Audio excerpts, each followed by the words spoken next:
Listen, and all you desire will be yours. Welcome to Spider-Dan and the Secret Balls. Prepare for Prattle.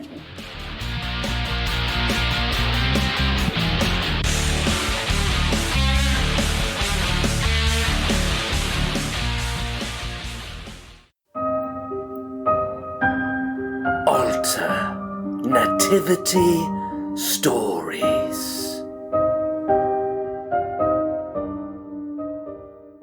Welcome to Prattle World. I'm your host, the ever-amazing, ever-spectacular Spider-Dan. And in this podcast, I spotlight entertainment's best-kept secrets that a mainstream audience may find boring. And welcome to Alternativity Stories, a month-long look at alternative stories set around the most wonderful time of the year. And Happy New Year, everyone. I wish you all the best in this new oncoming year. I would like to wish my sister, Sophie, a happy birthday. She once said to me, she made a really insightful comment, and she went, "I hate my birthday. I always have to wait a whole year for it." You know, happy birthday to my sister. And I hope I've humiliated her enough with that comment.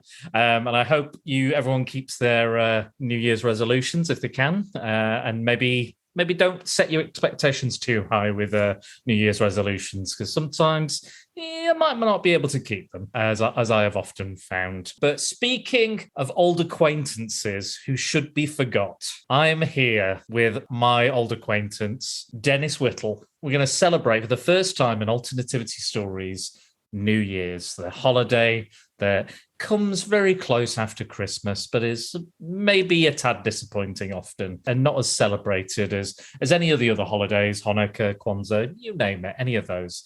So we're here to talk two slasher films set on New Year's Eve, Terror Train, starring Jamie Lee Curtis, and New Year's Evil, starring lesser-known people. But Dennis, how are you? How has your year been? It's been wonderful. It's good to be here. I've missed you terribly. My New Year's resolution for this year is to be more of a twat. That I can believe, and I think you'll accomplish that, because I think that's my plan. You've leveled up in your twatship, I think. Yeah, I do think I've been too nice to people over the last year, and I think not anymore. No, I'm going to stop all that. Just put it out there. I hate New Year with an absolute passion. Any reason in particular? I don't like forced fun, for starters, and I don't like this kind of like pressure that's put on everyone to kind of like enjoy. It's like if you're gonna have sex with a porn star. Okay. You know, there's a bit of pressure on you to perform, and you just go dumb. Or there might be so much pressure you might not even be in. If it's me, there's a lot of pressure. I could blow someone's back out. I think if I remember Malta, you blew your own back out quite a few times. I did. In a fecal way. I've just had a poo a few minutes ago too. That was nice. Yeah, I know. You do keep me updated on all your bowel movements, and I truly do appreciate all the updates. So thank you for that. How was your year? You know what? It's been really good. I think podcast-wise, it's been good. I've made a move It's been over a year now since you helped me move into my flat. So that's not obviously on New Year's, but it's been over that, and I appreciated that. And I've enjoyed my space, my fortress of solitude. I've enjoyed that, and I've got a new job as well. So I'm going to be making some more money soon. So hopefully that will help me manage a lot more stuff. But I think podcast wise, it's gone from strength to strength. I think we've had a lot of diverse voices, diverse topics, and films and comics. There's a lot of stuff I wanted to do that I wasn't able to do, but I think it's been really good anyway. I think we've had some excellent new guests, some excellent returning guests. So yeah, I think I've had a pretty good year. In comparison to 2020, I think 2021 has been okay. It's been good. It's been a lot better than the previous year. And I think everyone would agree on some level. Yes. Depending what they've been through, what they've gone through.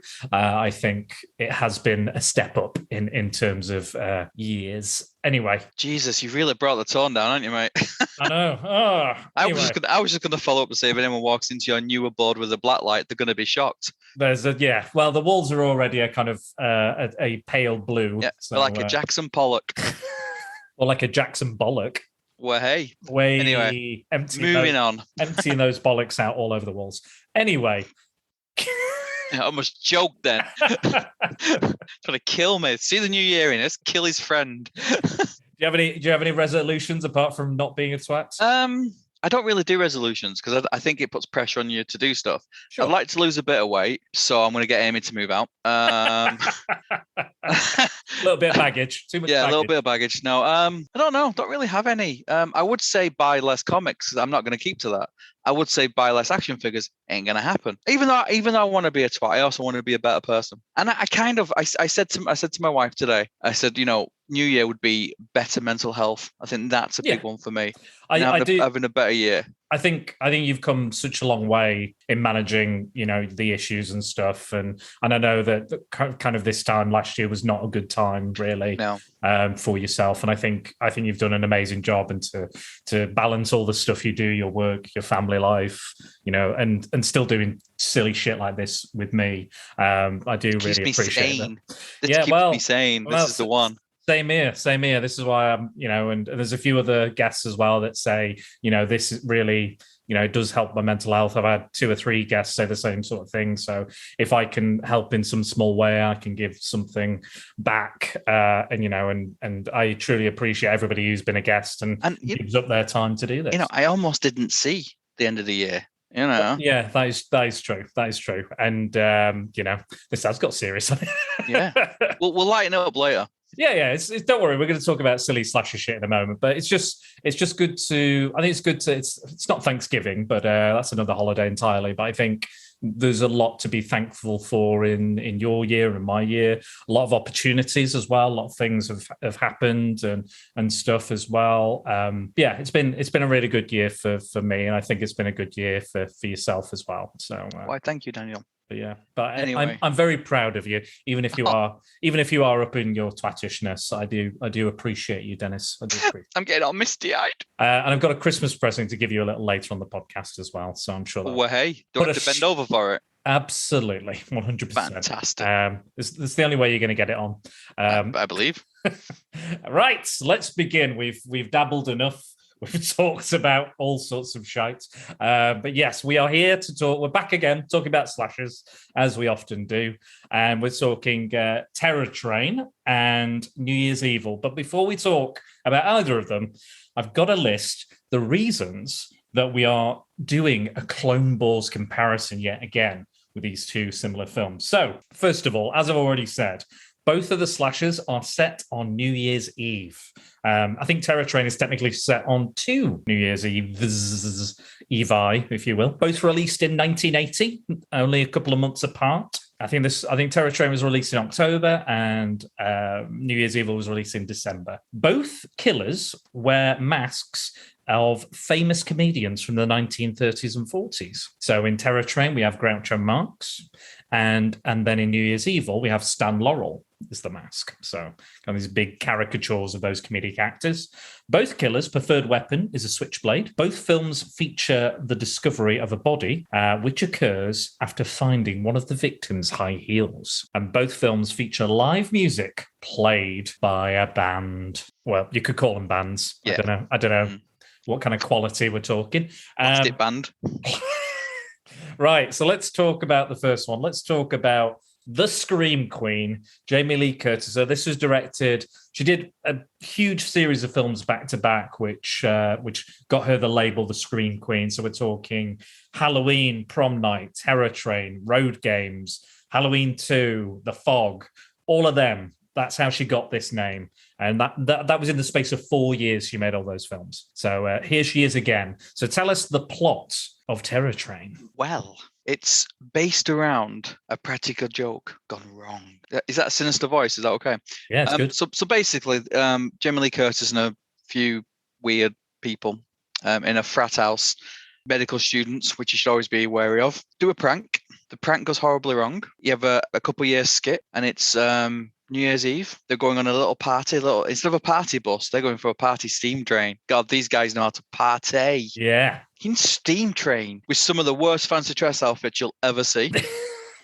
And as the party continues throughout the night, people involved with the practical joke are murdered. Dun, dun, dun. Lust, foul. Dun, dun, That's dun. pretty much it, isn't it? Oh, and you got a magician. Yeah, so effectively we have Kenny, who is this nerd who looks like his dreams are coming true, and he's being set up with Jamie Lee Curtis. I want to say Alana, her name is, her character's name, maybe, but probably just call her Jamie Lee. So it looks like he's going to have sex with her. Apparently she likes him. They're like, yeah, go. And she's not really that keen on this practical joke and like doesn't know the kid, not sure about it. She's led into a room. She hides behind the bed and there's somebody in the bed that is not Jamie Lee. And he comes in, starts disrobing, and everyone's giggling and laughing and like, hee. And then all of a sudden he gets into bed and expects Jamie Lee to be there and to kiss. But it turns out it's a dismembered body that one of the medical students has brought up from the morgue. And We've all been there.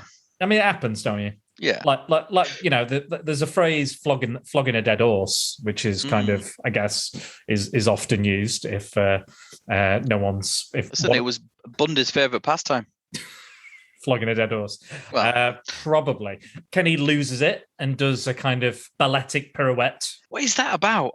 Just starts spinning. He realizes what's happened and starts spinning around and around and around. Gets all tangled up in the bedding, kind of sheets and curtains or whatever you call them.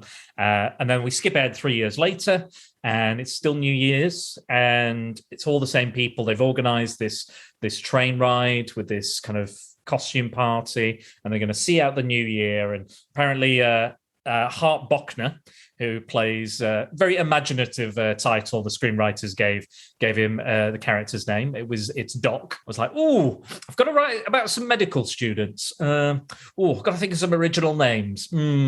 Doc. Yeah, that sounds great.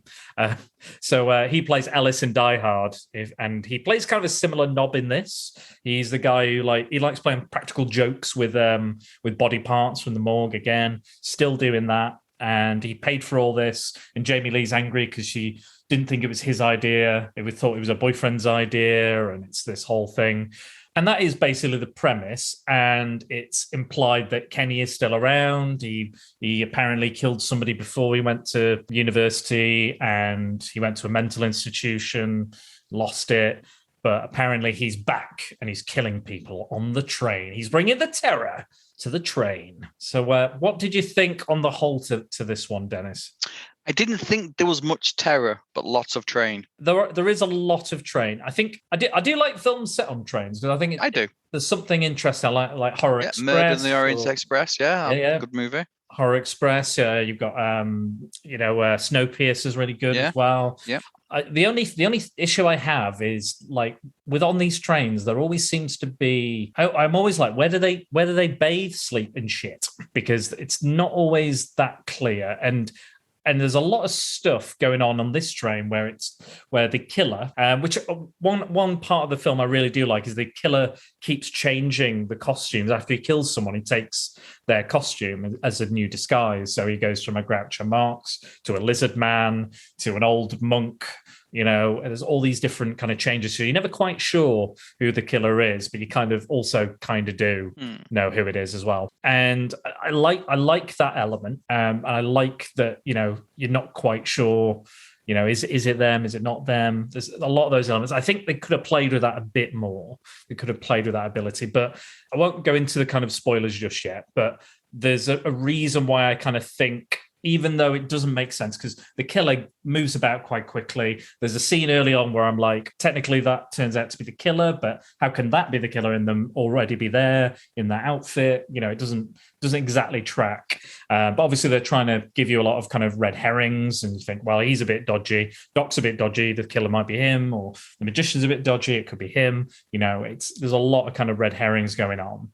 But I kind of feel like, there's someone would have noticed somebody going back and forth that often, even with a disguise on or not. You would see that person going back quite a bit and forward quite a bit.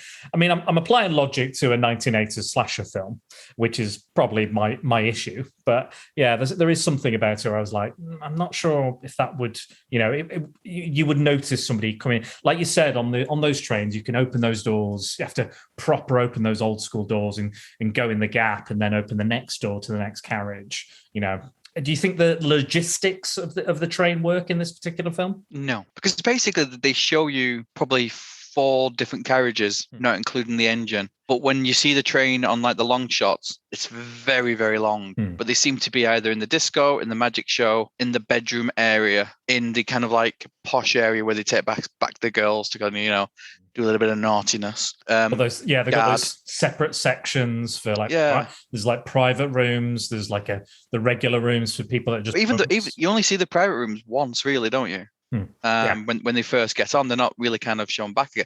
And there's only 2 toilets for the whole train. Apparently there's 2 toilets. A bunch of students having a party getting pissed, two toilets. That's not going to work, is it? And there's not a lot of privacy, but there seems to be like a lot of them seem to have a lot of space, and it's only like them in one whole carriage and things like that. And I'm like, I don't buy that. And again, they're like shagging here and shagging there, and I'm like, I don't technically buy that. Shagging everywhere. I remember you watching this because we watched this with you and your wife, and we were watching it, and we were just like, so much shagging, and I'm like, guys, have you not seen a slasher film before? This is basically what it is. Yeah, but they're like box of hamsters. They kind of went from one to the other, and I didn't, STIs on a train. Come on, rampant. I didn't like. I thought I'd seen this film, but I hadn't. So watching it brand new, it's on a train, so you expect the pace to match the train, and it really doesn't. It's on what 100, I think it's on 97 minutes. It feels like a week and a half. There is a lot. I think with both of these films as well, they don't show that much gore. No, it's quite minimal, and I think that's kind of is a good thing in a way, that it's a bit more like a Psycho or a Halloween, where it's not like blood everywhere and stuff. I mean, there is blood, and you can see cuts and stuff. But even with like these kind of like Halloween sort of movies, there's not much gore in it, but at least there's suspense. At least there's something to kind of get you invested. I said to you, didn't I, I don't give a crap if they all die, apart from the old man who's driving the train because he was cute.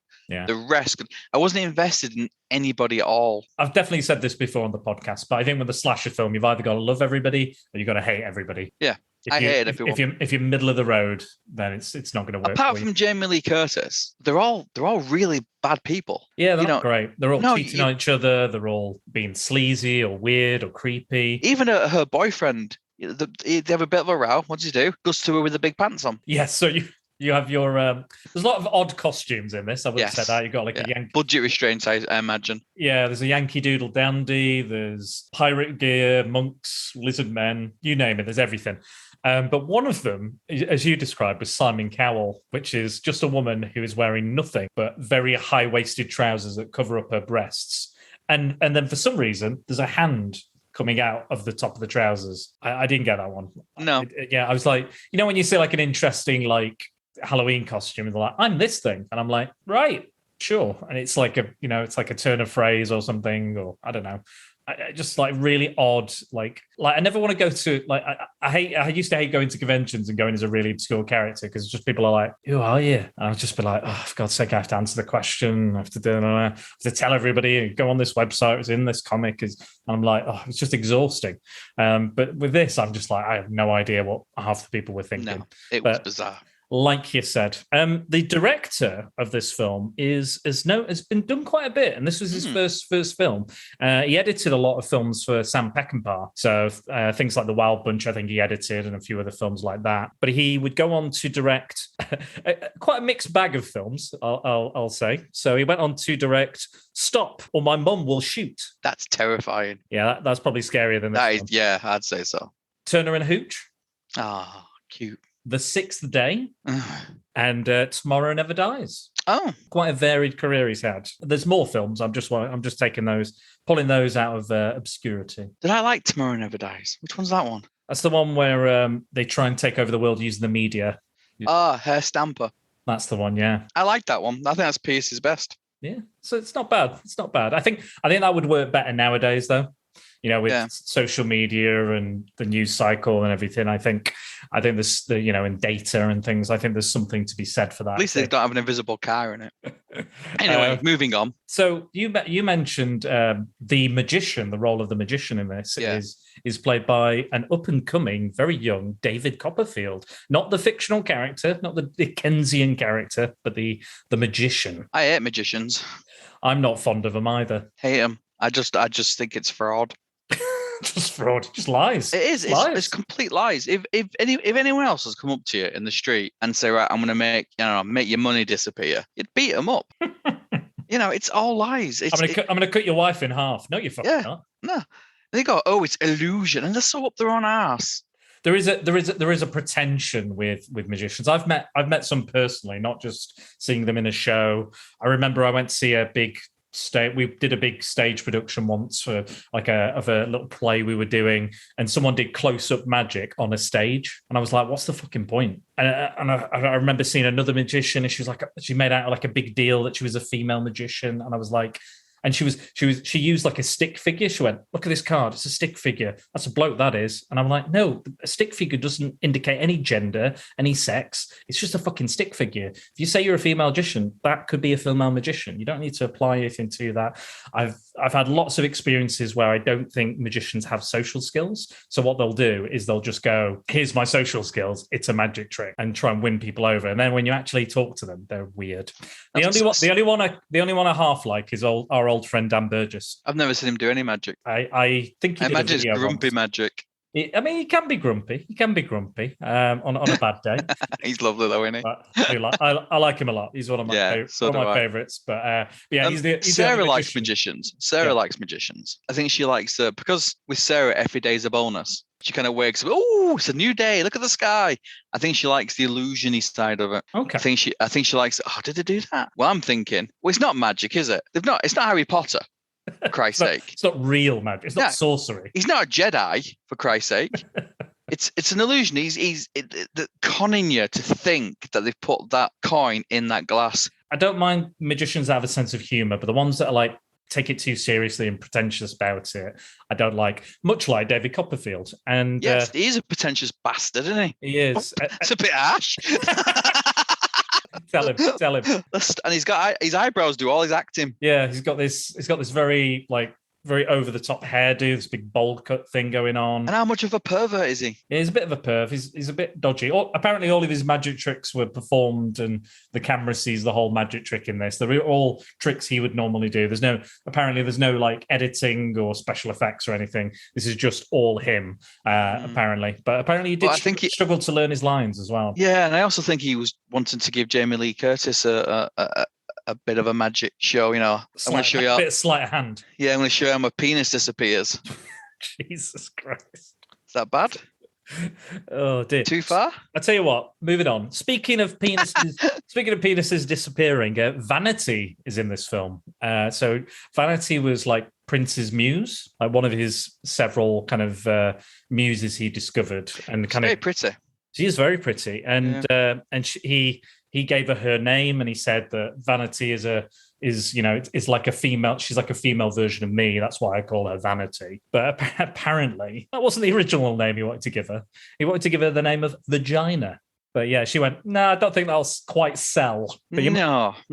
You might know her from her song Nasty Girl. You know Nasty Girl? Fantasy. No, I'm a nasty girl. No, I don't know. You look like a nasty girl, though. I'm filth. I'm pure filth. But the thing is, they kind of, apart from Jamie Lee Curtis and the guy from Dyad and Supergirl, the rest of the cast are pretty crap. Pretty forgettable. Yeah. Yeah, and the acting is just we had a discussion, didn't we, very early on that we were convinced it was dubbed in places. Yeah. Because it was just the mouth went and the words come out, and it's like it was filmed on mostly on a train or mostly on a set. I think like there was bits and pieces that were done on both. So I don't know if it was maybe the noise of rocking the carriage or the train. And there were very much parts of it that kind of made me think of Italian horror, because there's a lot of kind of this is like.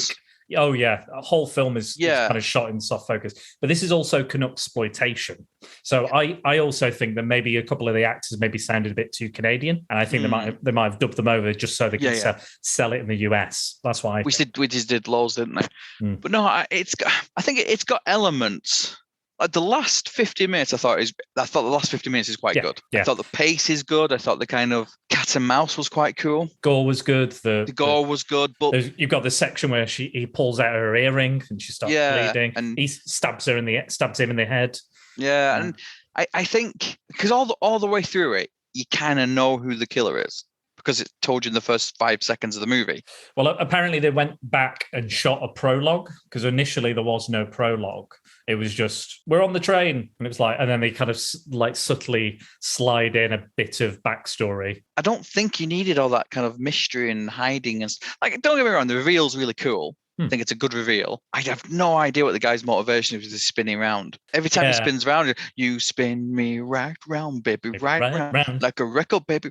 Right. So I struggle with that. I also think that there's a lot of overacting in it as well. There's a lot of which bits? Oh, the guy from Supergirl when he's screaming because he's looking for his girlfriend, and then he finds his girlfriend, and he's like over the top. I also don't think this is Jamie Lee Curtis's best acting performance either. I think she's very by the numbers in this, in my opinion. A thing I like about this one is I like the revenge angle. I like the bullying, the revenge angle, because it's a lot like Prom Night. I think this is a better version of Prom Night, basically, because I think Prom Night is shocking in comparison to this. I don't think this is great. I don't think it's necessarily worse than Prom Night. The characters are pretty underwritten. Like I would say, there's not much to them other than he's a bit of a dick and likes a practical joke, and he doesn't like this guy because he likes magic, and there's various. It's very one note. All the characters, even the final girl, even Jamie Lee Curtis is giving it her all. She's giving it her all, but there's not much for her to work with other than I didn't know. I'm sorry, it wasn't my fault. That's kind of it. And I said it a few minutes ago, but the pacing of the movie for me is all wrong. With a slasher movie, if you're going to have a slow pacing, you want suspense. You want to build up and build up and build up. With this, it's slow, but there's absolutely no suspense in it at all.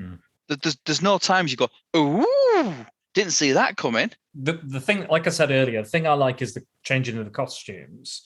But I think because they show all the kills, and there is that twist at the end, and I think that twist works. Yeah, I agree. I think again, last 15 minutes is good. Yeah, last 15 minutes quality.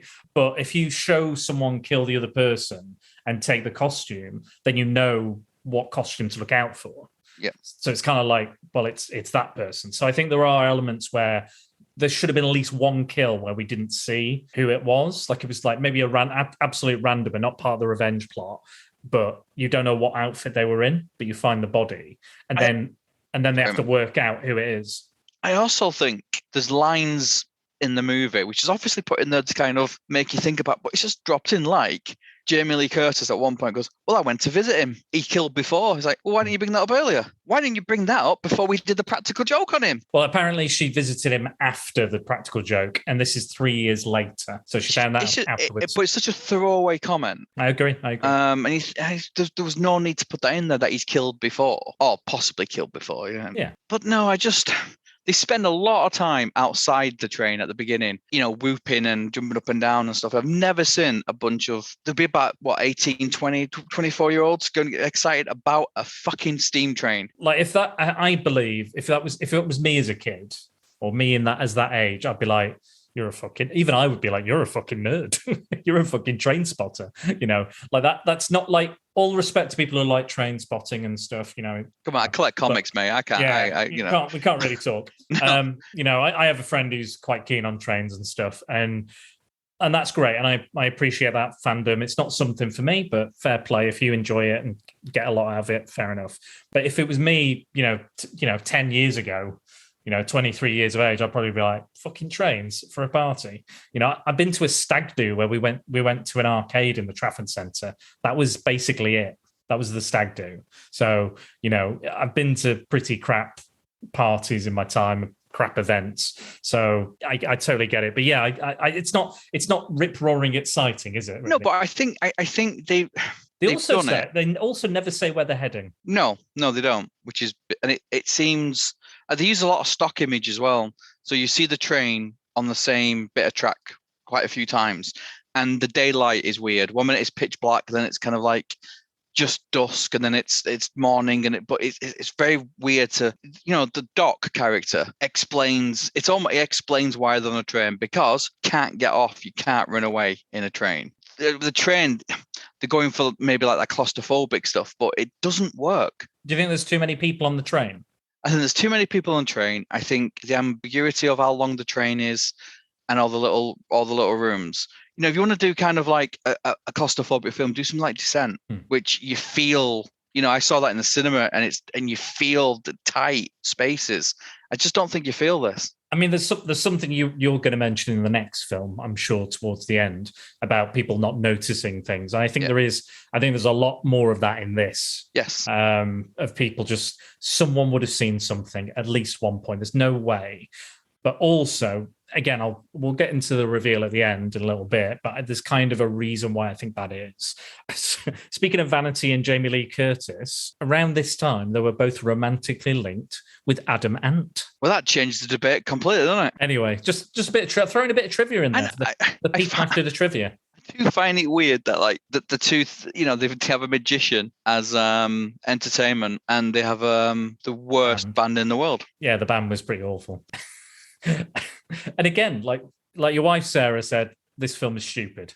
That was her description. Everything on the train was stupid. I think were her words. And it was like, how do they have enough room for one, a magician, two, a band? And are those at the separate ends of the train, or where do they fit them in? What are the logistics and the locations of this? I quite like the bit where he does his first magic tricks with the cards and things, and they're all sat cross-legged like they're at school. Going, ooh! Really? These guys have just been shagging, drinking, and doing whatever, and now they're sat there going, ooh! Look at him! He's made a card disappear. I mean, I don't know what 1980. I was just before my time, clearly, but I don't know how exciting 1980 was. So maybe magic tricks were all the rage. No, illusionists. No, it's the way they sat with their legs crossed like they're in school assembly. It's just a bit odd.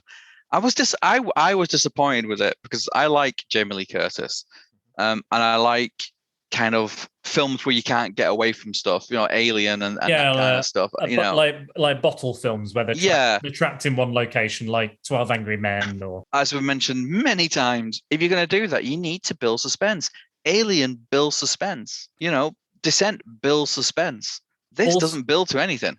Also, the issue as well is it's a logistical thing where we don't know where the killer is and we don't know where everyone else is. We don't know what the beginning of the train is, what the carriage in the middle is, where the end of the train is, where the conductor is, and all the the driver and everything, where the back of the train is. We don't know where they're going or where they're heading or what connects to what. So there's no way to build up suspense as in the killer is coming closer or creeping towards you or anything like that, because we just don't know where we are in the scene, where we are in the train, on the train, what's next to the train, what's in the next carriage. Like, I would have loved to have seen a shot where it would go along the train and you could see what each carriage was and what was in each carriage, maybe just the conductor walking through before everyone got on the train, just to kind of go, okay, that's where the stage is, that's where the front of the train is, that's where all the beds are, that's where all the luggage is kept. That's that little cage place. And they do that on the new Murder of the Orient Express. The camera, before it sets off, goes all the way down the train, so you know what each of the carriages are. That does build suspense. That does make you think whatever. But this is just, obviously there's budget restraints. It's a slasher movie. It was probably made of like 50p or something. But even with a very, very small budget, you can still, again, we'll go back to Halloween. With a very small budget, you can make. It's almost like you're forced into making suspense because you haven't got the money to do the payoffs. Well, the writer had seen Halloween and Silver Streak, like in a double bill or something.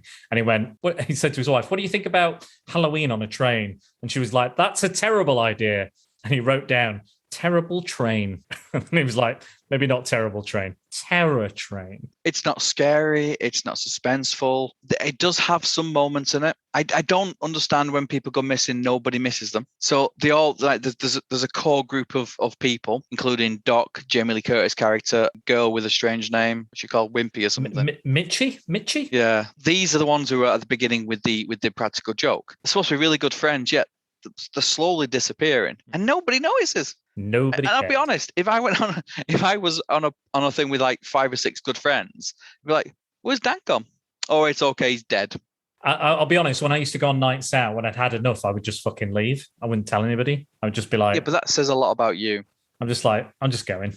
Yeah, but people would be worried about you. They think, "Oh my God, he's out there in the world." And they'll send me a message and stuff. And I'll just be like, yeah, I didn't want to do the whole goodbye. Especially if it's in like a nightclub and there's so many people. I was just like, what it is, you didn't want them to go, "Yippee, Dan's gone." that he's leaving. Fantastic. Now we can actually have a fucking great time. Happy New Year. Nobody has to kiss Dan. Way. I'll kiss you, Dan. That's another thing about New Year's I don't like, where you're kind of like, if I don't kiss anybody, I'm going to feel like a fucking loser. Okay. Daniel, I'm just going to tell you now, my lips are always here for you. Yeah, but then there's also the pressure of someone wanting to kiss you as well, I guess. There's like, and you don't want to. You're like, oh, fuck that. No. I don't want to kiss him. And have you noticed, people on the listening to the podcast, he's avoided my lips thing twice now. Should I be offended? I don't know. I always avoid your lips because I don't know. I don't know where they've been. I don't know which ones you're talking about, Dennis. when you say you're puckering up for a kiss, I'm like, I don't know which end you're talking about. Does it matter? Shit comes out of them both. Absolutely, especially on this podcast. You're so mean. I line them up, you shoot them down. Did you like the conductors and because you were quite fond of the train driver, I remember. Yeah, I think the conductors, the train driver, the only sensible people on that train, and the older actors, and like Google and look at the kind of work they had done. They've done serious movies, and they brought a little bit of kind of gravitas to the roles. Yeah, like when they're finding bodies and things, it's generally, you can see the look on the face instead of just screaming. I did like the conductors. I also like the smallest axe in the world. That was odd. It was almost like someone had cut the blade of the axe in half. Yeah, toy axe. Yeah, what are you gonna do with that? But then later they get the axe out anyway. But no, I also like, because there's a bit of a confrontation with the conductor, isn't there? Near the end of the movie, and the way he kind of puts this like bravado of this guy down just by talking to him. I think, yes, that's what you want. He's the actor's name is Ben Johnson, and he was known for doing a lot of westerns, and you can kind of see that. Yeah. He worked with John Ford on things like Shane. He worked with Sam Peckinpah on The Wild Bunch. Loads of other stuff. He's got a very historic career working with some big names and talent, and you can see that has rubbed off. Even though he's in this low budget, not so great kind of slasher movie, he does bring something to it. And I spent a lot of my time just watching him because I thought he was best thing in it. Yeah, and I think he's responsible. He's composed. He has a laugh. He laughs at his own expense. He talks about him struggling to keep a business running, and that's why he's still doing this as kind of like Johnny on the spot kind of like short train journeys. And again, like with the train journey, it's not a short train journey. No, it's not. No idea where it's going. No, exactly. But that was one of my main issues. It was like, I get if they were getting on a train to go somewhere, to another place, to an event, but like, is it just doing a circuit? What's it doing? Like, I don't get it. Like, I have no idea. And then soon towards the end of the film, they're like, well, we're almost there. We're almost home. There are things they could have done with it, because very early on, when the first body is found, he goes and speaks to the driver, and they say, well, we can't do this because we'll back up this, and we've got other trains on the track. And you could have built something around that, and it just never mentioned again. Obviously, because the driver gets thrown from the train, and I didn't like that, because he's an innocent. He had nothing to do with it. You don't see it as well. So I think I'm going to go into spoilers now. I think because I think this is kind of one of my favorite elements of it. Like we said, the last 15 minutes was really good. Yes. Good cat and mouse, good fight. Jamie Lee Curtis is great. She actually slammed this door into one of the stuntmen, and it was supposed to be a collapsible door, but it actually was a real door, and it made the guy like damage his head, made him bleed, and she wouldn't return to the set for like 2 days because she was that upset about it. I don't know if that's in the film or not, but who knows. It's a really good, and I think that kind of makes up for a lot of the film is the last 15 minutes. And the way it's filmed is good as well. I think you're properly kind of running with it. You're properly doing that cat and mouse, and I like the contrast with the clothes as well when it has red on it. Yeah, it really stands out. Yeah, and it just looks great, and it's dark, and I like the bit where she's locked herself in a cage and he's destroying all the lights, so he can stab her with this massive crowbar, biggest crowbar I've ever seen in my life. And then she manages to stab him, and he falls off the train supposedly, but he comes back when they think he's dead. And he comes to them. It's revealed that actually Kenny, for the longest time, they think it's the magician, and they assume it's a magician even after he's fallen off the train. They're like, and then they find the magician with swords inside his kind of case, his magician's case. So they're like, "Oh my god, it's not him! Who could it be?" And best way of getting rid of the magician, I think. All magicians should be stabbed in their own boxes. Stab them.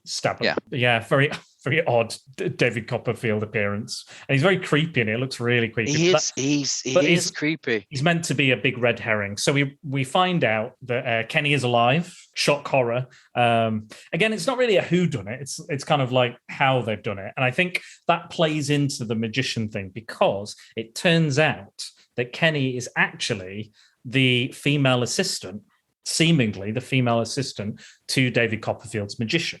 Now, I think this plays in a little bit to the story, because there's moments where it's like, that's not possible, or did I see that, or is that a trick? Like when the guy in the lizard costume is killed, he's covered in blood, they find the body, and then later they find the body again, it's not covered in blood, but Kenny is now inside the costume. And it's kind of like, well, how could he do that? And how can this happen?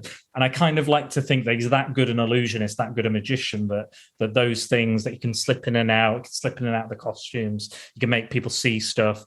I like that element. And I also like the kind of the cross-dressing angle as well, because I think it's a twist you don't see coming.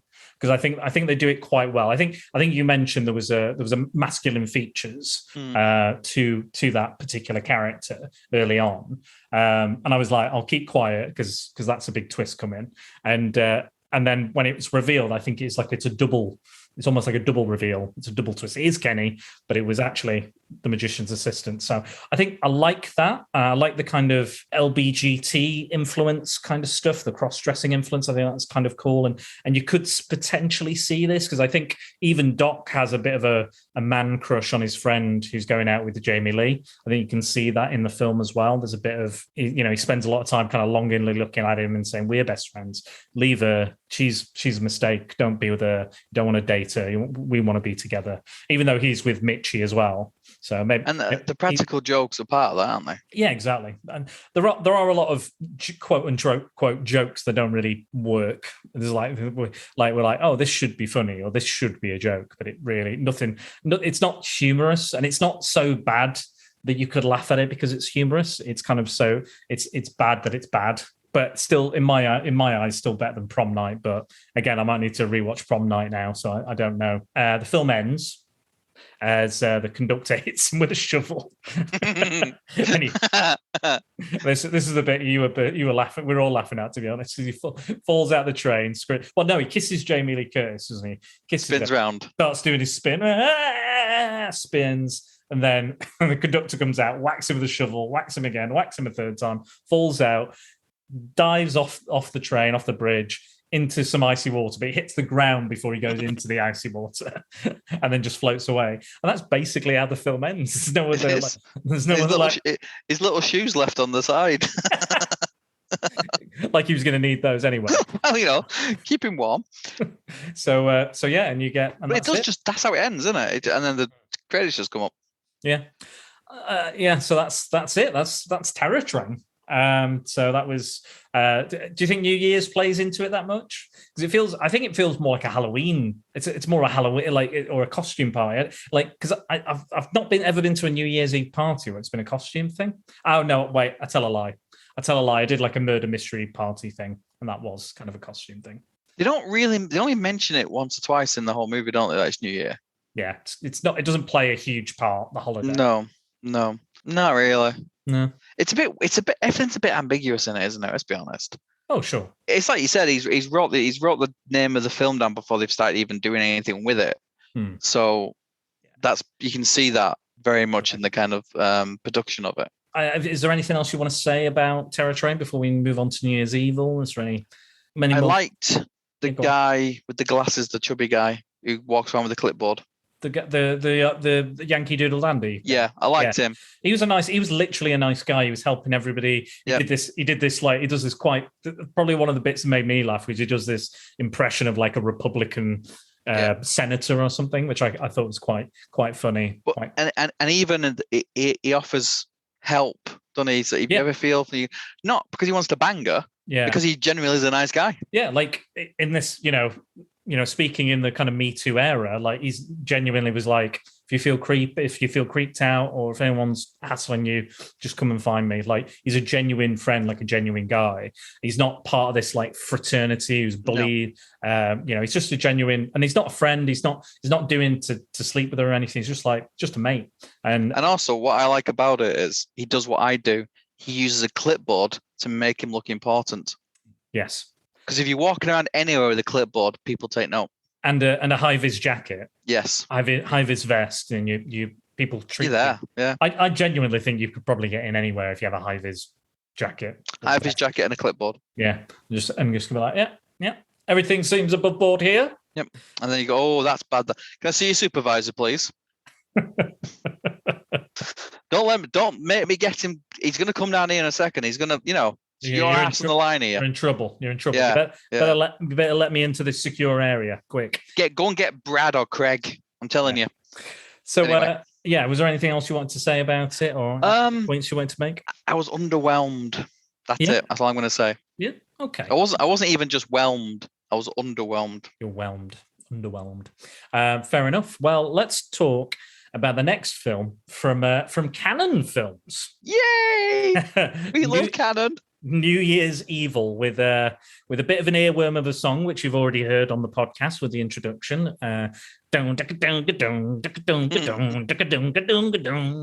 Considering this film is about pop punk, there's not much pop punk in it, is there?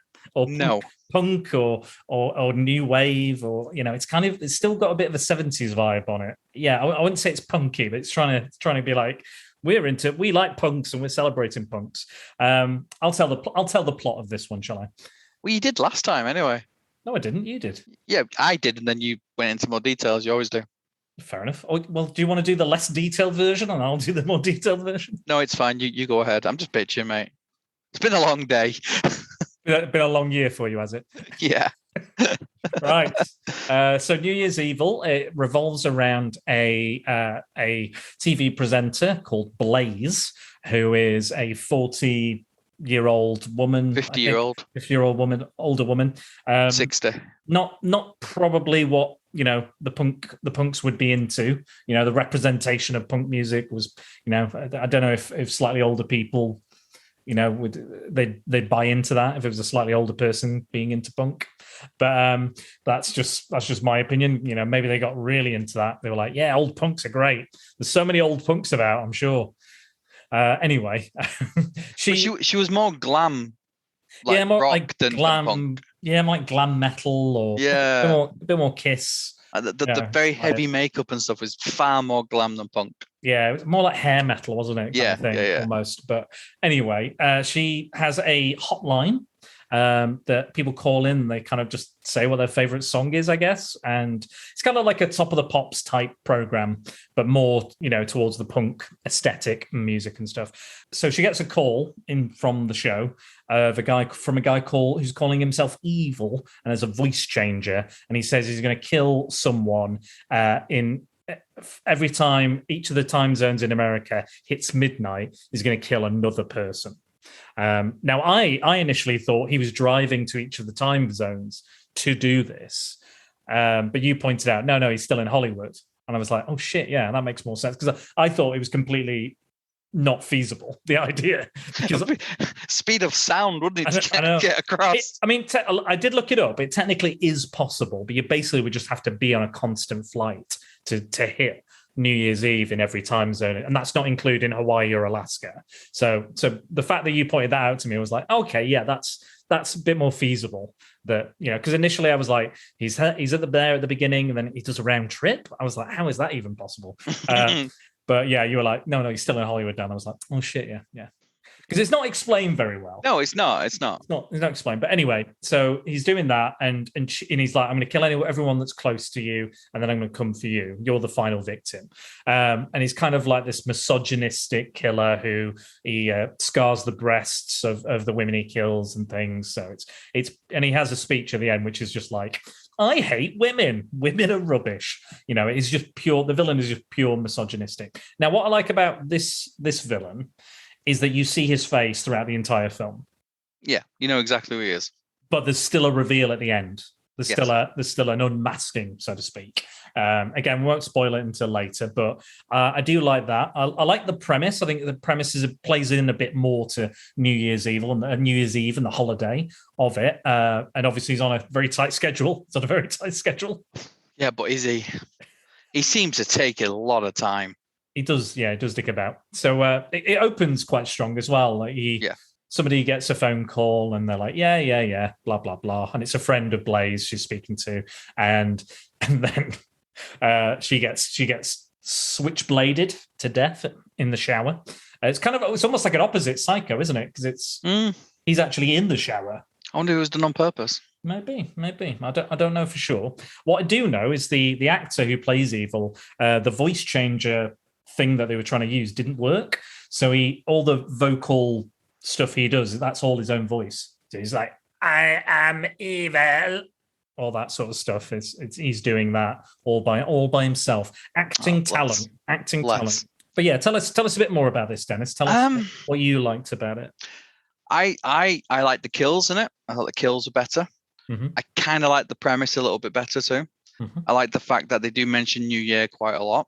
And as much as he hates women, let's be honest, Blaze is a bit of a dick. She doesn't have a lot of agency in this. That's the one issue. One of the issues I have with it. When he says, and there's also in the speech as well, he just referenced her the fact he doesn't bother with a kid anymore and doesn't do this and doesn't do that, and it's all work and nothing. But I liked the fact the policemen are actually useful. For a slasher movie. Yeah, like that was surprising. I like that change because she has one bad phone call and she's like, right, got to call the police. I was like, kind of like, if this show has been going on for as long as I think it has, for some time, she's popular. People know her. She's a big deal. Her name is around town for some reason. Even affects her son and his career being an actor and stuff.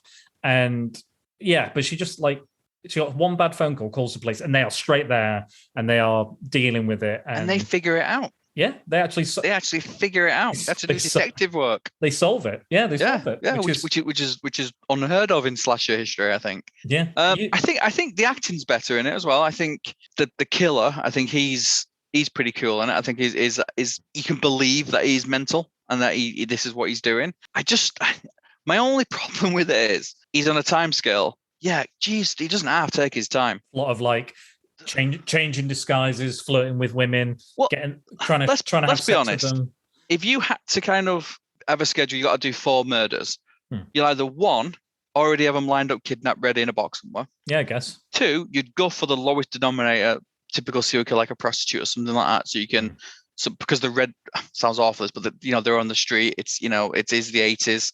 The height of the kind of serial killer stuff in America. So that would be very easy. But he goes to these massive kind of like, putting on makeup and mustaches and pretending he's a priest and all this stuff. Yeah. And you're thinking it'd be far easier if he just, I don't think he's planned it as well as you think he has.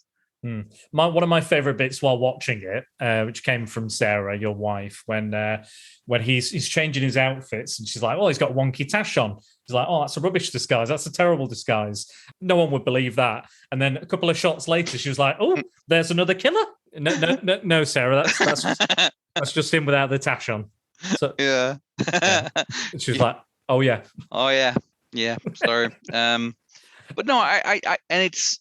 I know we're going to get into the kind of the shooting stuff and things later on, but it just looks a better movie. To say they were released within a couple of months of each other, one looks really like 70s and one looks definitely 80s.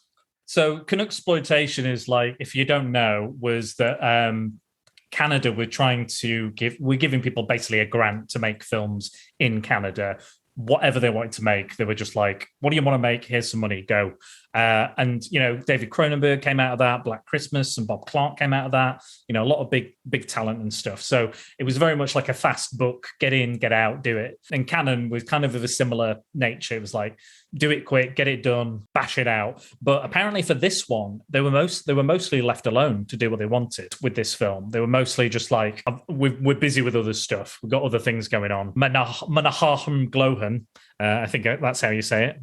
And the other guy, the Globus guy, they were literally like, they were not involved. So they didn't have much interfering or hands-on management. And maybe in some ways you can tell because it doesn't, looking at it, I wouldn't think it was a Canon film, kind of. No. But then part of me thinks it does look a bit like a Canon film. The production value seems higher in it. I think the cameras they shot it on were probably better as well. You've got a bit more definition. It's very hard because it's almost like choosing which is your better turd. That's what my Clone Wars is all about. Yeah. Take two very shit films and we say which one is the least shit. With this one as well, music's funky and ridiculous in it. Oh yeah. But as somebody who's planned this meticulously, he doesn't have to get himself into a few scrapes, doesn't he? For no apparent reason. At one point, he runs into a gang bang. Again, not just running into a gang bang. That's a Freudian slip. Bike gang. Is that your schedule? Are you on schedule to get involved with a gangbang before midnight? What can I say? Yeah.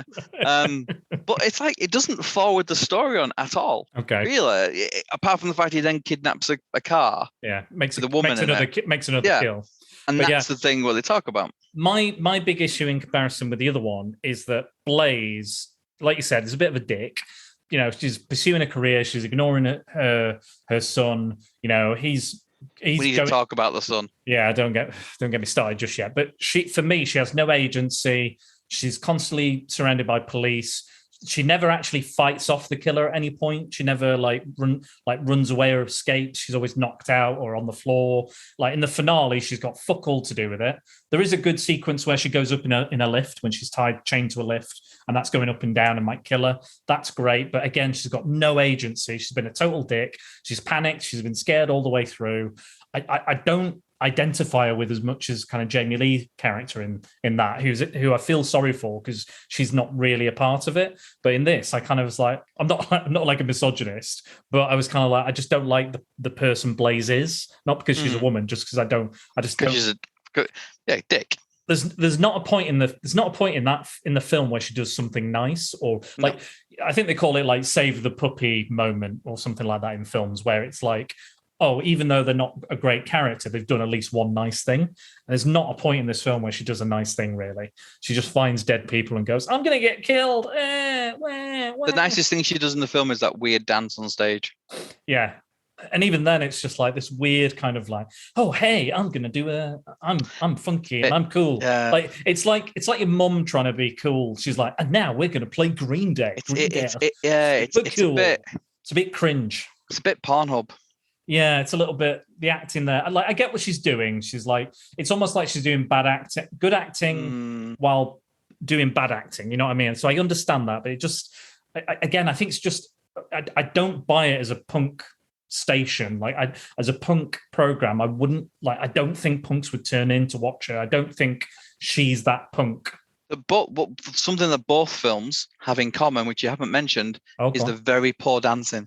Yes, 1980s dancing was on another level, definitely. It was absolutely immense. It brought me a lot of joy.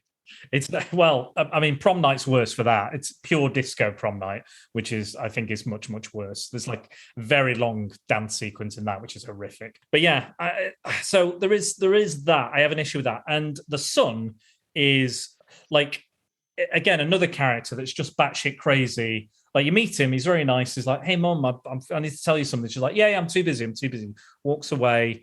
And then he just starts tearing up her pantyhose, tights, wearing them, putting a needle through his ear, piercing his ear, eating flowers that he brought his mum, spreading himself out on the bed. And again, all the while this whole killer thing is going on, which Evil has said, "I'm going to kill someone that's close to you." She doesn't for a second in the film think about her son. Not one fucking second does she go, "Oh, people that are close to me, who could that be?" Doesn't think of that. Doesn't think of her husband. Doesn't think of him. And I'm kind of like, either you should get killed, or you need to like really turn shit around at the end, which doesn't happen. My problem with the son, you have no idea why he's crazy. It's not good at crazy acting either. It's just crazy. I'm crazy. I'm going to put some tights on my head and walk around the place, which I particularly like the fact that his earring keeps changing ear. I like that. That was quite funny. And he pops downstairs, looks at his mum in these Cyclops visors, and then just disappears again. And the thing is, I think they're trying to imply that he might be the killer, but we know he's not, because he's there all the time. And again, there's a twist at the end where if you didn't see all this shit with the son, it would be a better twist. He's also he has like this. There's a moment in it where he goes, "I had a surprise for you. I don't want anything to do with it now," and runs off. Wow. He's like, what?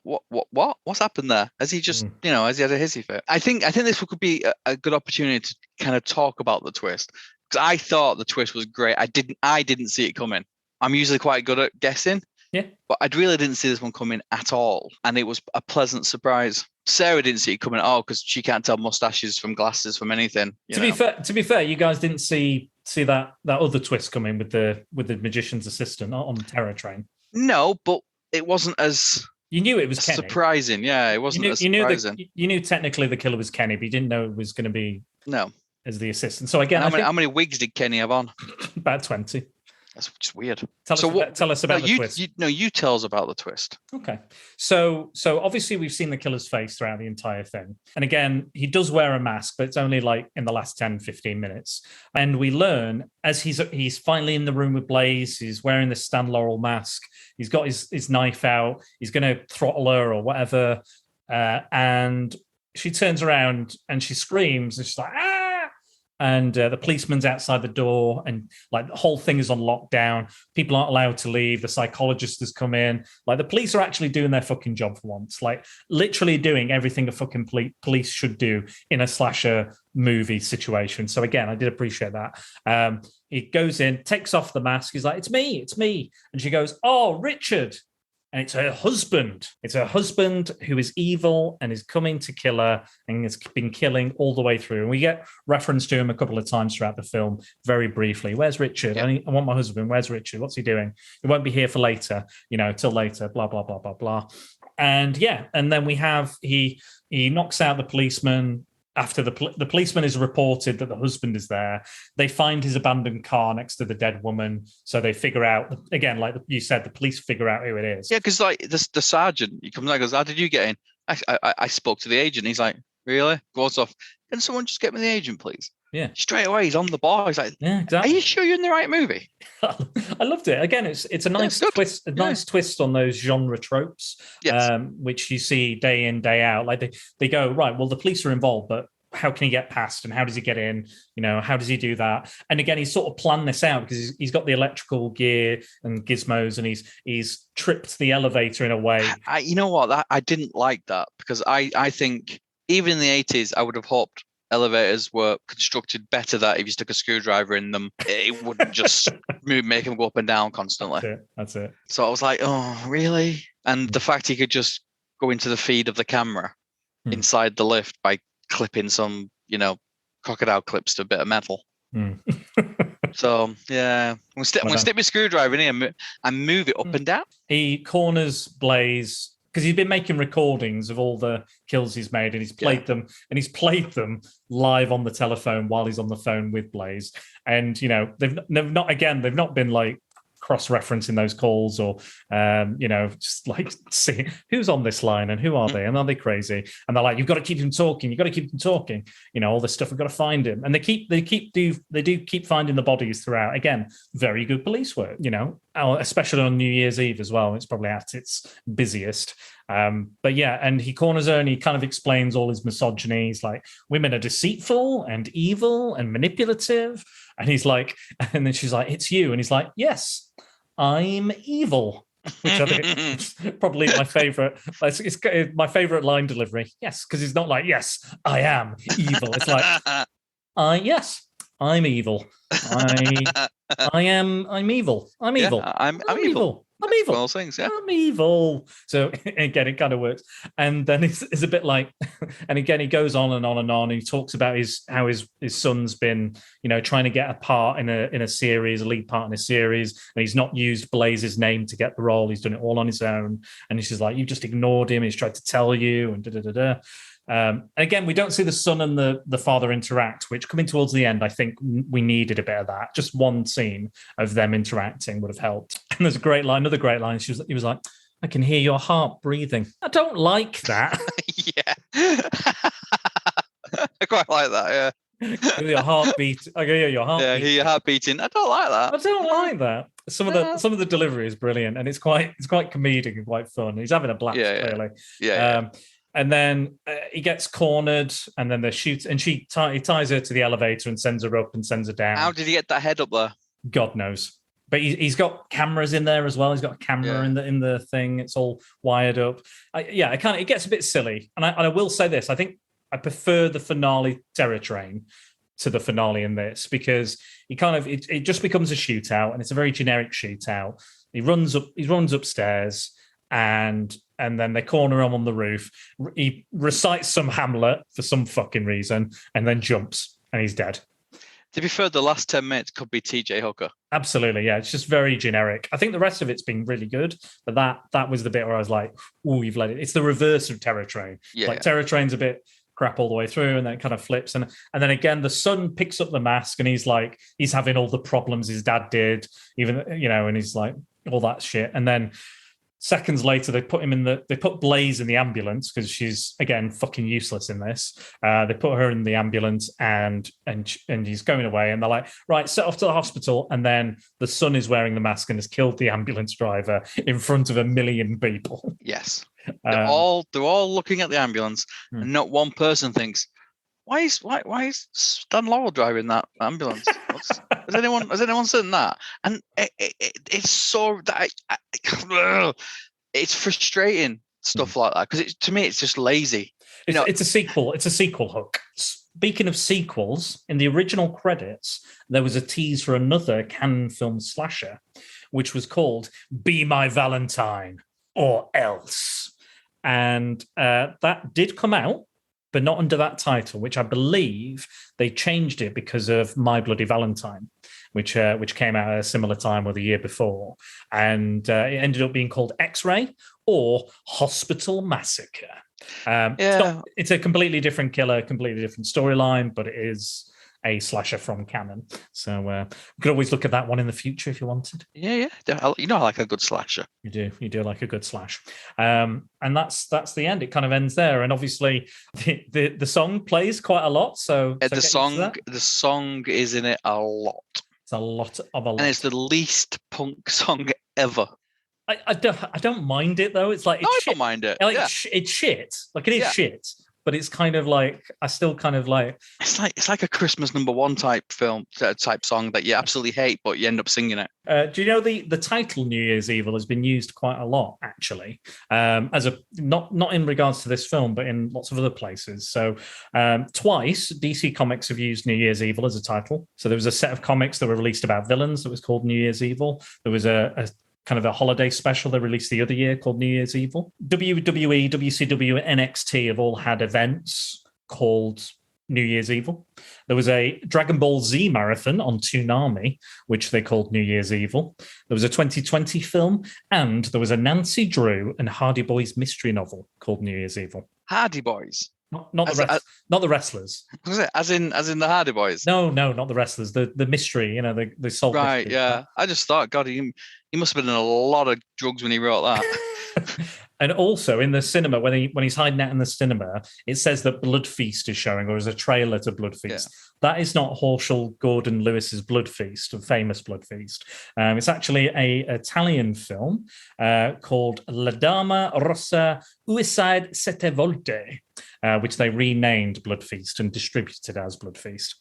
So just in case you thought you were watching a different film within a film, it's lies. It's more lies from more magicians. I hate magicians. Hate them. Bloody shit. Lined up. They should all be lined up, and they should all have to do one trick. And if it's not great, they get shot or castrated. And shot and castrated. Just the men. Shot and castrated. Shoot them all. I don't get it. I don't get why people are so into magician illusion. Yeah. Look at me. I can make the Statue of Liberty disappear. Yeah, but you didn't, did you? Because it's still there. Not real. It's not real. Yeah. It's not real. I walked to the Great Wall of China. No, you fucking didn't. Part of me, I'm not like a skeptic where I'm like, that's bullshit. Because I quite like not knowing. If I do see a magician, I kind of like, I don't need to know how it's done. I quite like the fact that I don't know how it's done. But again, I'm not a fan of magicians in general anyway. But that's it. Commit open fraud. They might as well just knock on your door and take your money. If you pay to go and watch a magic show, you've basically let someone in your house to steal your jewelry. It's con men. Just con men. Yeah, con men. All about. They should be on Watchdog. Magical con artists. What was the one on BBC Three when people used to like rip people off and they used to show people ripping people off? What was that called? Don't know. Had one sexy host and a couple of other guys, and they were like, "This is a trick, and people are going to log into your phone and steal your information." Technically, you should be able to go to trading standards because they're advertising something that they can't do. So. It's almost like advertising. False advertising. A TV, a colour TV, and you get it home, it's black and white. Yeah. Be. So they're advertising something that they can't do. So technically, they're selling stuff wrong. I'm going to give the trading standards a call tomorrow because obviously I get bored and my mind wanders. Selling it all wrong to you, Dennis. They're selling it all wrong. How dare they? It's just disgusting. How dare they? Like if they said, I'm gonna do a bit of an illusion. It's not really magic. I show how it's done later if you want. It's just a bit of fun. I'd be a lot happier. It's a little bit shit. Bit shit. Right. Well, I think it's time for us to come towards the end of our New Year's Eve celebration, our New Year's Eve party, if you will. And we're going to compare the two films. So I think it might be a tricky one, but I always say this about the comparisons. I never quite make up my mind with either of them. Daniel, I just would like to say, put it out there right now, it's not tricky for me. It's not tricky. So 100%. Yes. Okay. Well, I never like to make up my mind. No, because I can be persuaded, and you can maybe often be persuaded yourself, and many of my other guests might turn around on a decision they've made, and I think that's part of the fun of this. But we'll see how we get on. So, okay. First of all, let's go back to the let's get off of the next stop on Terror Train, and it's Terror Train and it's the comparison of both, but which film in the first category had the best writing, the better screenplay? New Year's Evil. Why New Year's Evil? I think the dialogue's better. It's delivered better. I think the story, the pace of the story is a lot better. It kind of bounces around quite well. With Terror Train, it's almost like they just forgot about ideas and we're going to write it on the 15 minutes at the end, which, we've both said the last 15 minutes is really good. Yeah. I think the dialogue is poor. I think the premise is a little bit poor. There is absolutely no tension at all through any of it. It's got to be New Year's Evil for me. Yeah. I think my main issue again is I think I relate to the characters a bit more in Terror Train, just because a lot of people in New Year's Evil are just complete arseholes or weird. Like there's nobody relatable really. But the only New Year's people Evil, you're going to relate to on Terror Train is the conductor or Jamie Lee Curtis. which I do. And again, I think that's you're probably right there, because I think that's more their performance than necessarily the writing, because there's nothing. All the characters are very bare bones.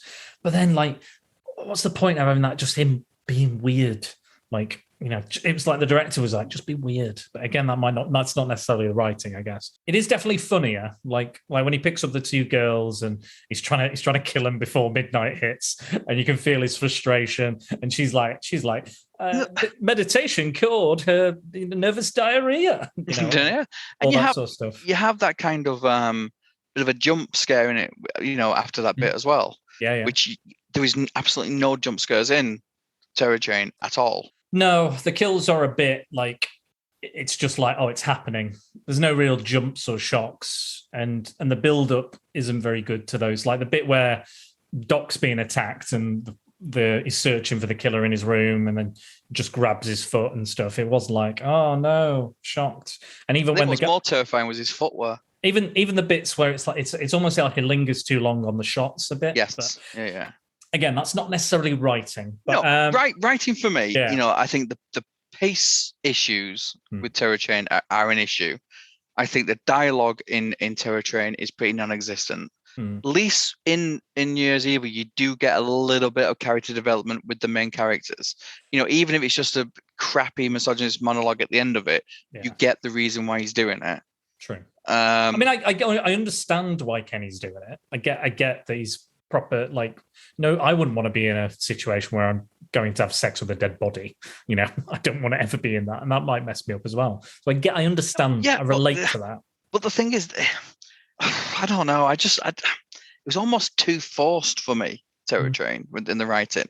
I think that there's a lot more variety. Too generic. There's a lot more variety in New Year's Evil to a degree, but then I quite like the costume thing, changing the costumes, and they're not sure, and the illusion magic element of being able to do stuff within the train and without anyone suspecting them. I like those elements, but I think I do have to agree with you, because it definitely feels like it is pacier. It's just not like there's a lot of time between the kills in Terror Trains. It feels like I'm on like New Year's Evil is, it's like a bullet train, and Terror Train is like a chugga chugga chugga chugga chugga chugga. British Rail. Yeah, exactly. It's kind of, and I think takes its time to build up steam. I think is a good analogy. What I'm about to say isn't something you usually put with the slasher movie, but I think New Year's Evil it's a more rounded movie. Yeah, it's more kind of beginning, middle, and end, where Terror Train is beginning, end, and you don't see all the murders either. There's a lot of stuff happens off camera. Yeah.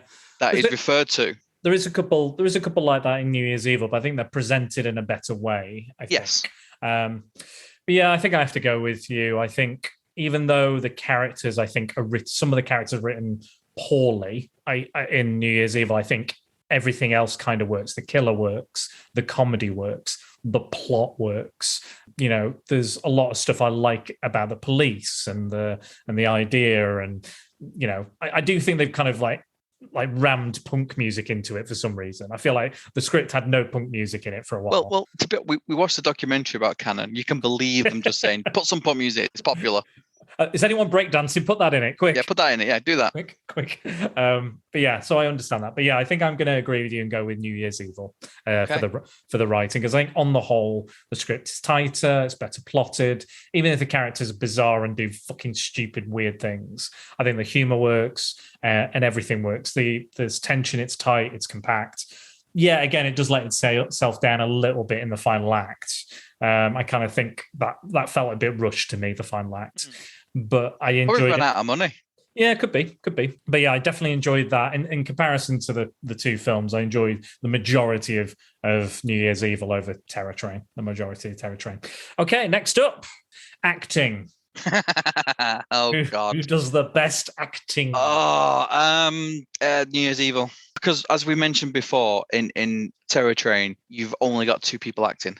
Really, Yeah. everybody Yeah. else is either overacting One-dimensional. or just kind of like the girlfriend of Doc.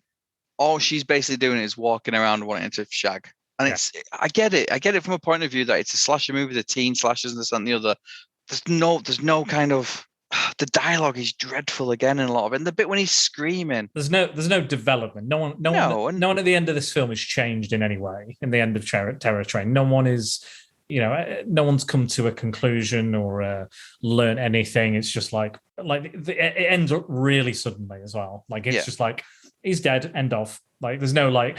There's not even like hugging the conductor, like thank God for killing him or anything like that. A cast of like 50 people and only two of them really act in it. Really stand out. Yeah. Yeah. And it just so happens to be Jamie Lee Curtis and a legend in the world of westerns. Yeah. So I don't think the acting is much better in New Year's Evil, but I think the lines it's more memorable. Like you were saying, there are funny lines delivered, like the nervous diarrhea and stuff, and the voice changing thing. And the people he kills, like the nurse at the beginning. I've only known you for 5 minutes, but I'm still gonna have a go. I do think the acting is better, and not just that. I can go through New Year's Evil and tell you the characters, like the policeman, the sergeant. Well, the only people who stand up for me is Doc, just for his stupid screaming and his face you want to slap. David Copperfield. He's memorable for all the wrong reasons. He's memorable for being David Copperfield in a slasher movie. That's what's memorable about it. But no, I think the acting is better in New Year's Evil. I think I agree. Again, even if the writing is poorer for Blaze and the Son especially, I think it's just like act weird, be weird, and Blaze is just like be an arsehole, complete arsehole, but never get a comeuppance or never change or learn. Yeah, it's tough. This I find it really tough because it's not easy. And please, people, make up your own minds. See both of these films if you want. Make up your own decisions if you which one. Just do what we did and watch them back to back. Because I think it is good to watch these both back to back. Actually, I think there is good things about both, and there's not so great things about the other. But it made it far easier for me watching them back to back. I think so. I think they're easier to remember. Yeah, I think the ensemble is better on. I think you're right again, Dennis. I think New Year's Evil, even if the decision with some of the characters, the way they're written, which I still have an issue with, it's much more memorable. I think the killer is the best thing in it. Yes, me too. Where the other one, he kind of doesn't have a voice. There's an anonymity about the killer. Yeah, I think in New Year's Evil, the killer is kind of, he's got charisma. He's almost like a Bundy-esque kind of. He's got charisma. He's able to talk to people. He's able to kind of seduce them and charm them and stuff. And even when the reveal at the end, he still holds it together when he has to. Yeah, and even that misogynistic, rant he has, it does go on for a while, but I'm still listening. I'm still compelled to listen and pay attention to it. And you've already said two of the best lines. Your heart's still beating. I don't like that. I like that. I am evil. Yeah. I'm evil. So I'm going to give that to New Year's Evil as well. So next up is music. Oh, New Year's Evil. By a country mile. Yeah, I can't really remember much of the music from, if any, from. I can't remember like a specific score or anything. But I think again, it's kind of a bit more. It's a bit more kind of diegetic, the music. I think obviously there's a band playing and stuff like that. There's all sorts of other things going on as well. There's a lot of natural noise in that. There is a score, but it's a very minimal score. How many slasher movies do you watch and you're singing the song for the intro? Yeah, I think there's not many horror movies that have their own theme song. No. And it's not something that normally happens. And again, I've taken the song and used it in the intro, and ever since I've done that, it's been stuck in my head. That opening riff has been stuck in my head. Yeah. The ding ding ding ding ding ding ding ding ding. I couldn't get it out of my head. I was singing it at work the other day when I was thinking about it. And yeah, it's much better. Again, it's not punk. No. It's definitely not punk. So if you're looking for like punk like even the dancing in that mosh pit was so weird in New Year's Evil. That mosh pit. And was there's that bizarre. scene when people start jumping over like Yeah. a wall and for no reason. It's like, Yeah. where they come from? And also halfway through they just start playing some like smooth jazz, and I'm like, yeah, punks love a bit of smooth jazz. And they're all like just looking in the air, going, swaying backwards. It's still better, but yeah, still bizarre. Better, but yeah, just for the title track alone, it's got to go to New Year's Evil as well. So next up, cinematography. Oh, this is tricky. This one is tricky because both movies do not shine when it comes to cinematography. Nah.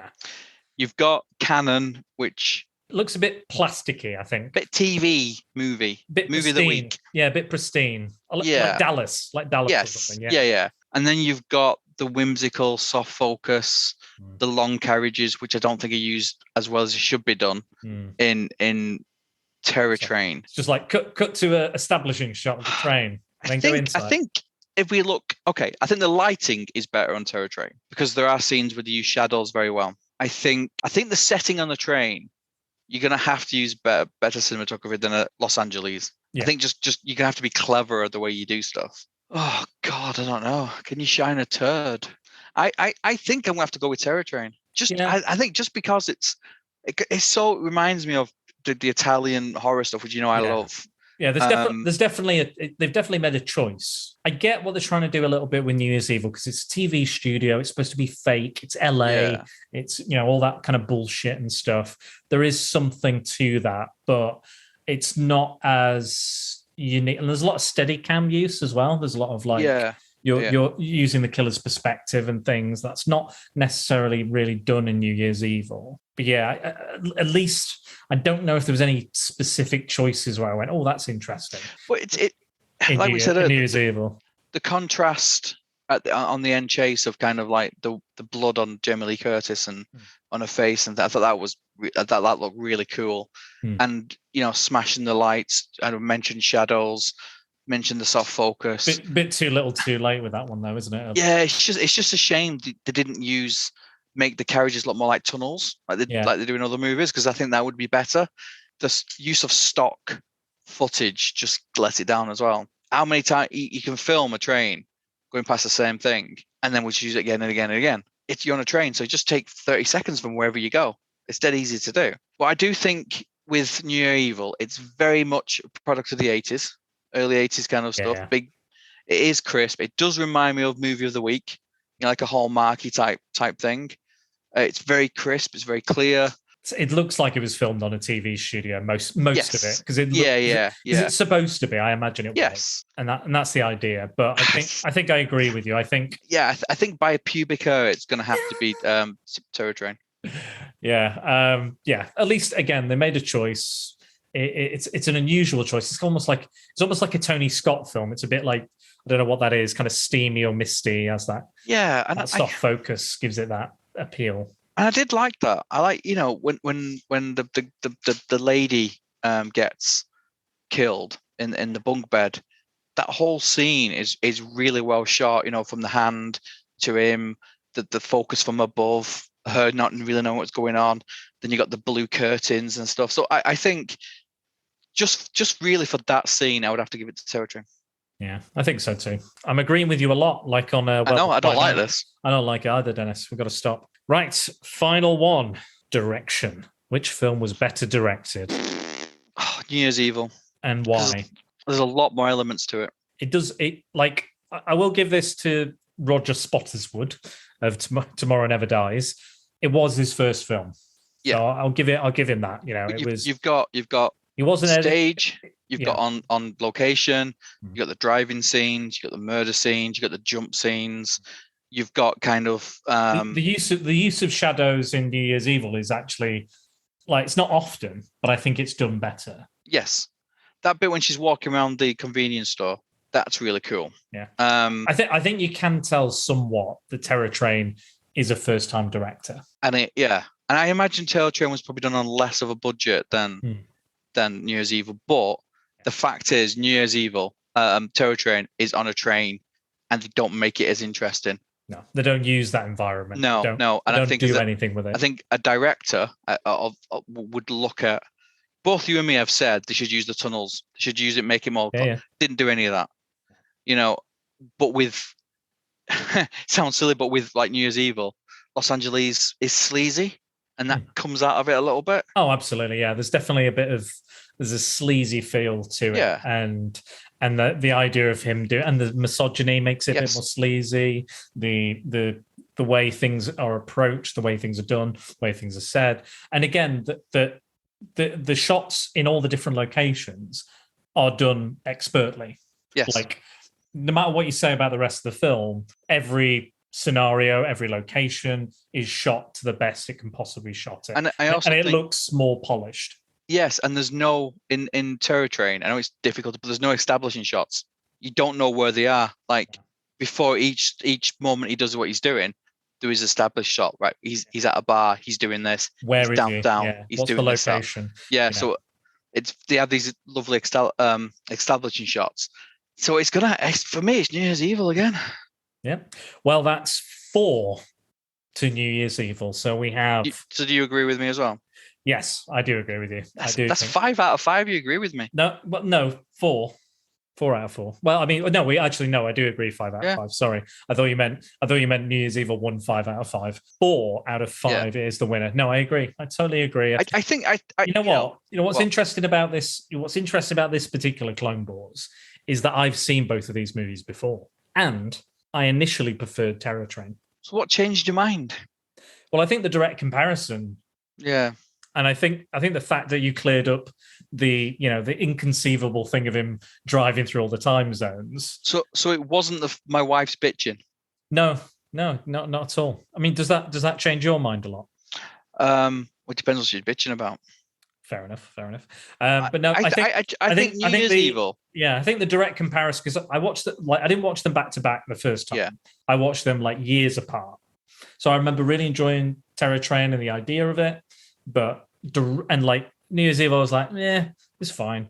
It's weird, but it's fine. But I think again, this is what this is all about. The direct comparison can make you think things that you've never thought before, or make you consider things in a new light. And again, I've changed since I watched those films as well. I have a different opinion, a different appreciation. I've seen more things. I've done more podcasts. I'm a different person, so I can appreciate them in a different way. And I think the direct comparison has led to the decision being made. What was my wife's favorite movie? She liked New Year's Evil too. Did she? So, yeah, she preferred it. How did she sum it up? I can't remember what she said. Why don't you ask her? Is she there? How did you sum it up? No, the other one, the New Year's Evil. She can't remember. My daughter just said there's too much train in Terror Train. That's right, and she'd be right.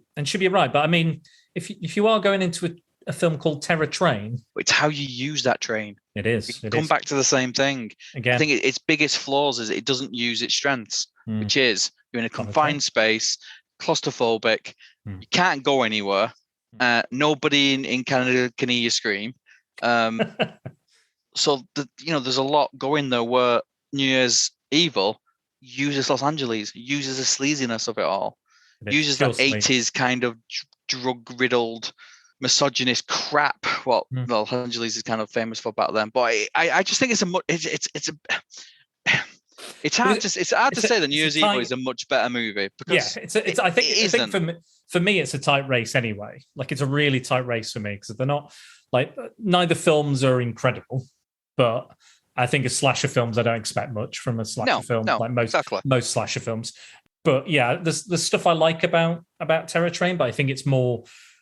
I like the ideas and the possibilities, and I like the killer maybe a bit more in the idea of it being an illusionist and stuff, and the idea of the outfits changing. And again, I think there's a lot more there that you could do. I like a good revenge plot as well. I like a good revenge story, and I think that's a good driving force. But again, it doesn't take it to the end of the line, so to speak. I also think for me, Terror Train a bit nostalgia because Jamie Lee, any slasher person has Jamie Lee quite close to the heart. Yeah, so sure. having her in it, you kind of. I will say this: there's bigger and better name actors in Terror Train, or better known actors than in New Year's Evil. But is it as enjoyable? Not particularly. Are the characters as well defined? No. Do you know why? I mean, the characters are acting weird, but you know why they're acting weird, or you understand it a bit more. With them, they're kind of like, again, one note. So yeah. New Year's Evil, and we're going to wish everybody a happy New Year's Evil as we're counting down to midnight, or it may already be midnight. I'll find out when I want to release this. Maybe I'll do it an hour before the clock strikes, or something special, something unique. But it's been a great year, and it's been a great year with you, Dennis. Thank you. And you're not going anywhere, because next month we'll do our top 5 werewolf movies. Lycans. And people are really looking forward to that. I've heard a lot of a lot of people are excited. And I think we've compared our list, and there's some really good selection of movies. Good. From kind of from history of cinema to kind of effects to the kind of lore of Lycan movies and stuff. So I think it's a very good mix we've got. I can't wait to discuss those and to hear what everybody else's are as well. But we're going to stay away from the major ones. We're going to stay away from the American werewolves and the dog soldiers, the ginger snaps, the howlings. We're going to look at some slightly lesser known or slightly less appreciated werewolf movies, as per usual. But they're also very, very, very, very, very good.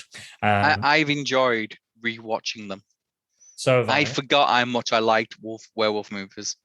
I know you bang on about them enough, but I think after this, I'm done with werewolves for a fucking bit. Yeah, I'll be honest. Yeah, me too. But I'm quite done. Yeah, it's like when we said with the Werewolf by Night. Think about werewolf movies; they're either done really well or they're horrendously bad. So there's no in between. Yeah. So hopefully this will get people back into those werewolf movies. Dennis, are you on the social medias yet, or are you still off? No, I'm thinking about it because of the kind of things we've got maybe lined up next year. Yeah. Even if it's just an Instagram, just to advertise stuff and put things on there, I may do. I just find social media a little bit toxic. I am only really on it for the podcast. Really, I don't tend to post many views or anything. I have. Yeah. I just say I'm just watching this. Yeah, I'm on it so I can get all my favorite programs spoiled if I get a chance to watch them.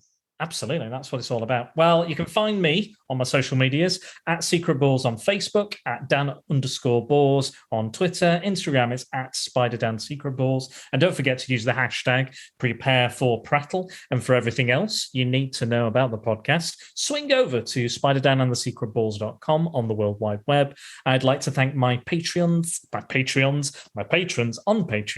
I'm Jack's Musings, Paul Meller, Max Byrne, Tony Farina, Scott Hodgson, and Simon Cotton for their continuing donations. It is very much appreciated and helps Prattle World keep on turning. And if you ever find yourself in a position to help the podcast, please consider it. But Dennis, I've forgotten one thing I wanted to do. So this year I've gotten everybody a lovely little present for helping me out with alternativity stories. And I've also got you one. And I'm going to reveal it to you now. Nobody can see this, but I'm going to show it you. Here we go. If you can make that out. So for people who can't see it, it is a Tomb of Dracula style comic book cover T-shirt, but instead of Tomb of Dracula, it's Tomb of Blackula. So the 1970s blaxploitation version of Dracula. So I thought that you'd like that. I thought you'd enjoy that. Yes, you know me very well. I do. I like to think so. But I did check with Sarah to make sure you didn't have it already. But yes, I know you're a fan of Blackula and Tomb of Dracula, obviously, as we've talked about many a time. So yeah, I hope you enjoy that T-shirt when I next see you. I'm actually wearing the Demons T-shirt you got me for my birthday. I did get you a Demons T-shirt. That's right. Well, I'm glad I finally got to give that to you as well. It's awesome. It's so good. It is good. I did do a good deep dive looking for the best one, because there was lots of shite Demons T-shirts out there. But that's my absolute favorite one. Great. Well, thank you so much for having me prattle with you over the last year. Absolutely. And hopefully many more years to come as well. Many more. You're not going anywhere, Dennis. I'll make sure of that. I'll lock you down. I'll fritzel you. I'll put you in my basement. Yeah, well, I'm game for anything. It's going to be like, don't breathe or something. Yeah. You're going to milk me. Milk you. And that big old prostate of yours. Yeah. I'm getting that age. Chance to be a fine thing. Yes.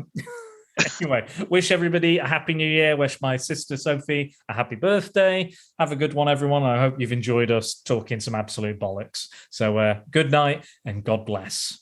Bye-bye.